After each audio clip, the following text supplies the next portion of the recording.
Salom a todos y una bendición de Jehová para todos. En los registros antiguos que relatan la formación de la identidad del pueblo de Israel, destaca de manera singular el episodio que inicia la serie de señales conocidas como las plagas de Egipto. Esta primera intervención divina, que convierte las aguas del Nilo en sangre, no es un simple acto de poder, sino un mensaje directo dirigido tanto al faraón como a la estructura espiritual, económica y política que sostenía al reino egipcio. El escenario inicial muestra a los israelitas viviendo bajo un régimen de opresión. Tras generaciones en Egipto, su crecimiento numérico y la desconfianza del faraón condujeron a trabajos forzados, sufrimiento y desesperanza. Es en este contexto que Jehová llama a Moisés desde la zarza ardiente, otorgándole una misión que cambiaría la historia, presentarse ante el faraón y exigir la liberación de su pueblo. Aarón, su hermano, actúa como portavoz, fortaleciendo el mensaje y dando legitimidad ante el tribunal real. El Nilo, eje central de Egipto, era mucho más que un río. Su caudal determinaba el éxito de las cosechas, la estabilidad política, el comercio interior y la vida diaria. Cada ciclo de inundación era interpretado como una bendición divina y su comportamiento se asociaba a entidades sagradas como Api, dios de la fertilidad y de las aguas. Por ello, tocar el Nilo significaba también desafiar todo un sistema religioso profundamente arraigado. Transformar sus aguas en sangre implicaba revelar la impotencia de los dioses locales y evidenciar que la soberanía de la creación pertenece únicamente a Jehová, el Dios de Israel. Además, este acto sienta las bases para comprender toda la narrativa de las plagas. No son fenómenos aislados sino un proceso progresivo destinado a quebrar la resistencia del faraón y mostrar a Israel y a Egipto quién gobierna realmente el mundo. La conversión del agua en sangre afecta la economía, la higiene, la alimentación, la movilidad de embarcaciones y el orden cotidiano. El impacto es total, señalando que la confrontación entre Moisés y el faraón no es simplemente política, sino teológica. Con este trasfondo, la historia avanza hacia el momento en que Moisés y Aarón se presentan ante el gobernante egipcio, anunciando lo que está por venir si continúa negándose a liberar al pueblo. Así se abre el telón de una de las narraciones más profundas y simbólicas del texto bíblico, donde cada detalle contribuye a revelar la justicia, la paciencia y el poder absoluto del Dios de Israel. El relato continúa con el momento en que Moisés, obedeciendo la instrucción directa de Jehová, se coloca ante el faraón acompañado de su hermano Aarón.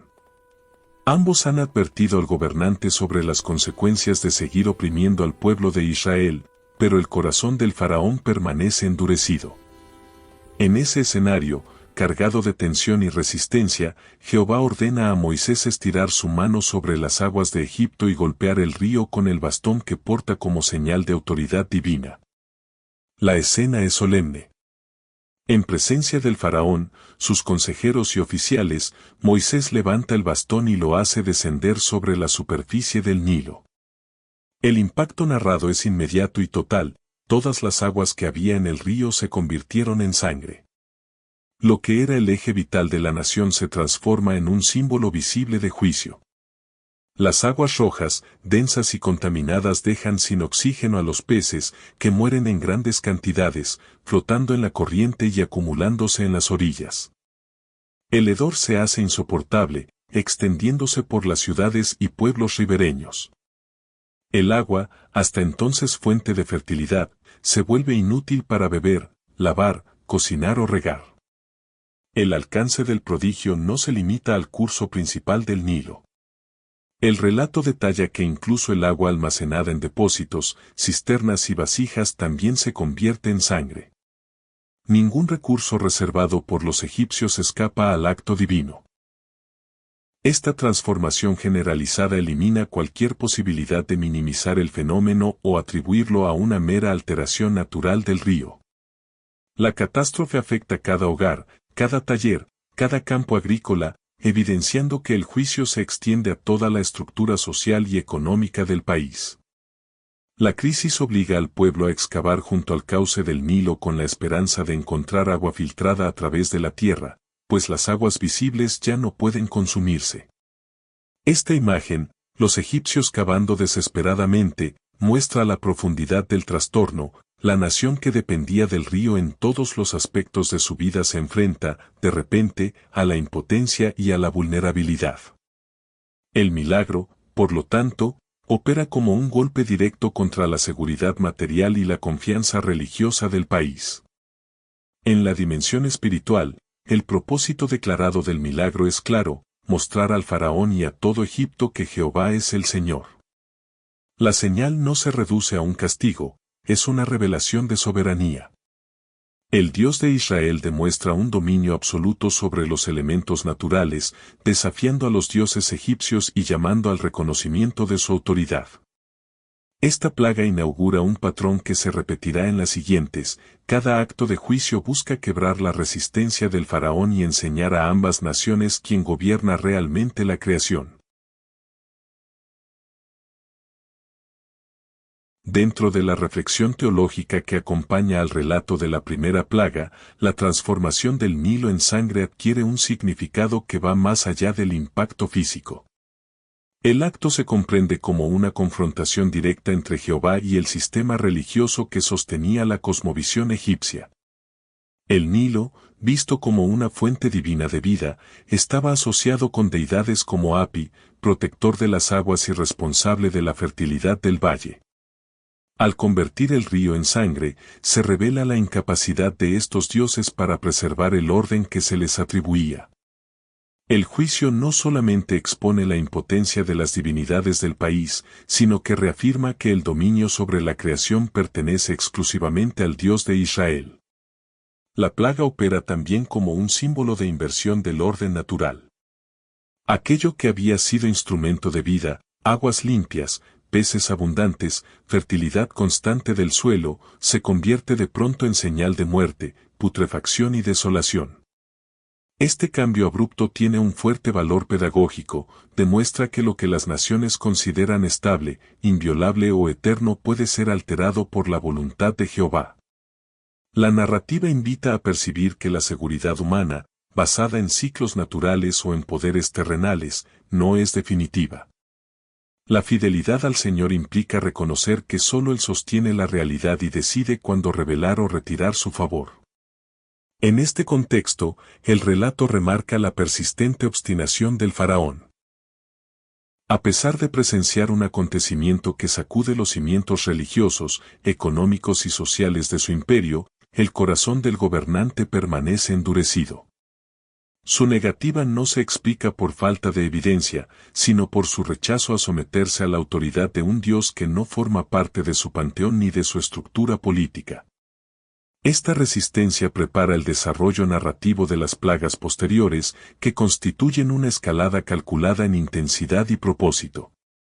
Cada señal aumenta la presión sobre Egipto y, al mismo tiempo, refuerza la revelación del poder divino ante Israel. Por estas razones, la plaga no debe entenderse como un simple desastre ecológico. Es una acción deliberada, cargada de intención y significado. Su función no es solo castigar, sino comunicar, confrontar y educar. Para Israel, este acto inicial reafirma que su Dios actúa en la historia, interviene a favor de su pueblo y humilla a los imperios cuando es necesario. Para Egipto, representa una invitación al reconocimiento de un poder superior al del faraón y sus dioses. La primera plaga, por tanto, establece el marco interpretativo de todas las que seguirán. Una demostración progresiva de soberanía divina en una narrativa donde la liberación y la identidad se entrelazan con el juicio y la revelación. En la reflexión contemporánea, la primera plaga adquiere un valor que trasciende su dimensión histórica. El episodio invita a reconsiderar la relación que las sociedades mantienen con los recursos naturales y con los principios espirituales que sostienen la vida humana. La transformación del Nilo en sangre actúa como un recordatorio simbólico de que los bienes esenciales, agua, ecosistemas, fertilidad, biodiversidad, son frágiles cuando se vulneran la justicia, la ética y el orden que deberían guiar a las comunidades. La narrativa sugiere que la creación puede reflejar, en forma de crisis o deterioro, los desajustes morales y espirituales de una civilización. La historia también subraya los límites del poder humano. El faraón, figura máxima de autoridad en su tiempo, se enfrenta a una realidad que no puede controlar mediante fuerza, magia o legislación. Esta incapacidad introduce una enseñanza acerca de la humildad. Ninguna estructura política, económica o religiosa está por encima del Creador. La estabilidad que los pueblos consideran inamovible puede alterarse cuando se ignora la responsabilidad moral que acompaña al ejercicio del poder. El relato funciona, entonces, como un llamado a revisar pretensiones de autosuficiencia y a reconocer que la soberanía divina se extiende sobre todas las esferas de la existencia. Asimismo, el episodio impulsa a reflexionar sobre la interdependencia que caracteriza los sistemas naturales y humanos. Cuando el río se ve afectado, todo se ve afectado: peces, agricultura, nutrición, salud pública, comercio, higiene y vida diaria.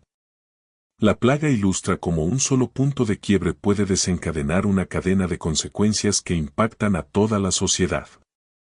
Este principio continúa vigente en debates actuales sobre crisis ambientales.